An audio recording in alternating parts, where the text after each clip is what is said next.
Wahai para kaum muslimin, sadarilah bahwa cacian, kritikan di muka umum dan makian kita terhadap penguasa sungguh hanya akan memperburuk keadaan. Apakah Allah Subhanahu wa taala akan merubah keadaan penguasa apabila kita mencaci-caci mereka? Atau sebaliknya, apabila kita bersabar, mendoakan kebaikan bagi mereka, bukankah ada kemungkinan Allah akan memperbaiki mereka? Lalu mengapa kita memilih jalan untuk mencaci makinya? Apabila kita mencaci maki penguasa, apakah pahala yang kita dapatkan atau dosa? Sebaliknya, apabila kita mendoakan kebaikan bagi penguasa, pahala yang kita dapatkan atau dosa? Maka seorang yang berakal sehat tidak akan memilih jalan untuk mencaci maki penguasa yang ada. Apakah seorang mukmin akan mencaci dan memaki apa yang Allah takdirkan atasnya ketika tidak sesuai dengan seleranya? Maka ikhwani rahimakumullah, dengan ini, di hari kemenangan ini, di hari fitrah ini, kami tegaskan bahwa kami ahlu sunnah berlepas diri dari mereka yang turun ke jalan dan mencaci memaki para penguasa dengan menyerukan takbir. Seraya menyerukan takbir, mereka mencaci dan memaki para penguasa. Tuhan mana yang mereka besarkan dengan takbir mereka? Dikarenakan sungguh Allah melarang tindakan mereka.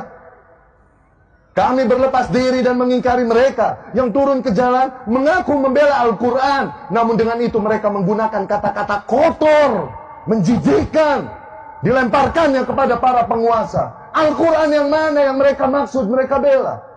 Jelas larangan di dalam Al-Quran. Perintah Allah Subhanahu wa taala kepada Fir'aun, kepada Musa dan Harun alaihissalam, idhaba ila Fir'aun. Pergilah kalian berdua, hampiri Fir'aun, penguasa yang ada pada kalian. Hampiri.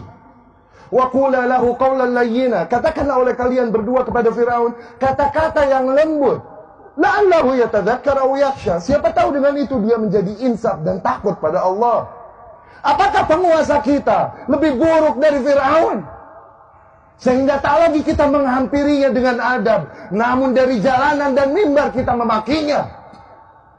Apakah penguasa kita lebih buruk dari Fir'aun yang yasumuna abna'akum wa yastahyuna nisa'akum, membantai anak-anak laki kalian, membiarkan wanita hidup, yang berkata inni rabbukumul a'la, akulah Tuhan kalian yang maha tinggi? Apakah penguasa kita lebih rusak dari Fir'aun sehingga tidak lagi kata-kata lembut yang kita gunakan untuk menegurnya, tapi kata-kata kotor, makian, cacian kepadanya? Kami berlepas diri dari kaum yang melempari para aparat dengan batu dan panahan. Dengan itu seraya mereka bersalawat kepada Nabi Sallallahu Alaihi Wasallam. Nabi mana yang mereka sanjung dengan salawat mereka?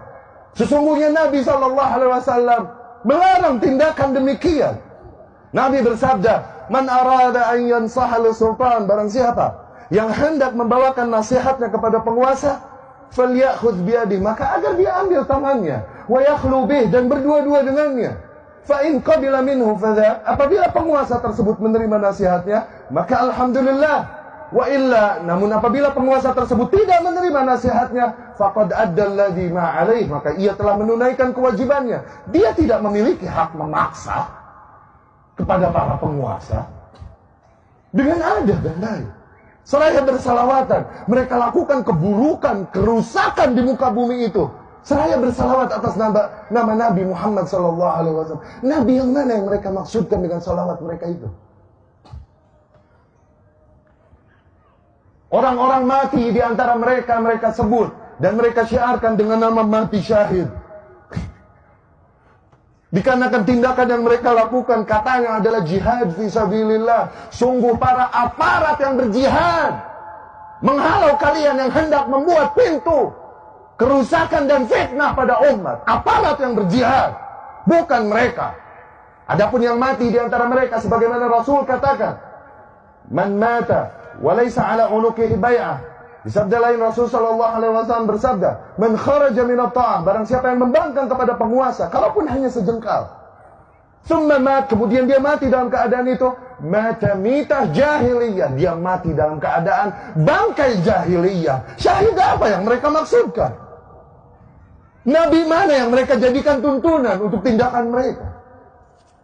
Di mana mereka dari anjuran Allah dan Rasulnya ini sallallahu alaihi wasallam?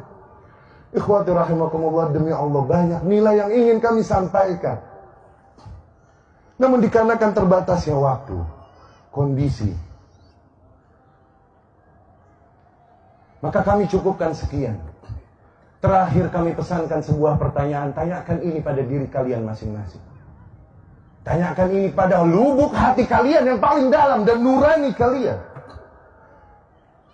Apakah kebencianmu, kekecewaanmu kepada para penguasa yang ada padamu adalah alasan yang cukup bagimu untuk merusak keamanan dan menghancurkan persatuan negeri ini?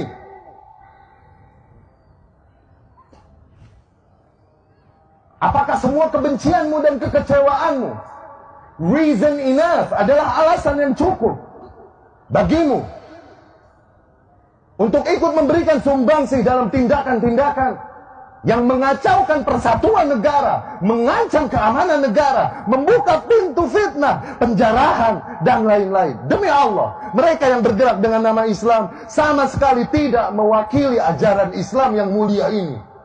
Apabila ada agama di muka bumi yang mengajarkan menyembah batu, menyembah ular, maka tak pantas mereka mengajarkan tindakan barbar demikian.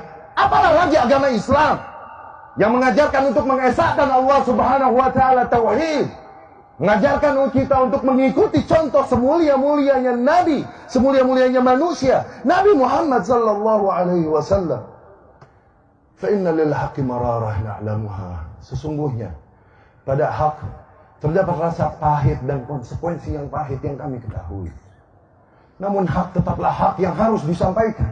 Sebagaimana Rasul sallallahu alaihi wasallam katakan, "Qulil haqqa walau kan murran." Katakanlah yang hak, kalaupun hal tersebut pahit. Pahit dikarenakan bertentangan dengan selera umumnya manusia. Pahit dikarenakan resiko yang pahit bagi orang-orang yang menyampaikannya.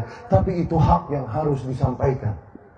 Dengan itu kami memohon pertolongan kepada Allah Subhanahu wa taala untuk menyampaikan kebenaran ini. Semoga dengan itu kami termasuk ke dalam taifah mansurah yang disabdakan oleh Rasulullah sallallahu alaihi wasallam, la tazalu taifatun min ummati 'alal haqqi zahirin. Akan senantiasa ada satu kelompok di antara umatku yang senantiasa mereka menegaskan yang hak. La yadurruhum man khadalahum wala man khalafahum. Mereka tak gentar menghadapi orang-orang yang mengkhianati mereka dari golongan kaum muslimin. Dan juga tak gentar menghadapi orang-orang yang menentang mereka dari golongan kafir. Bismillahirrahmanirrahim.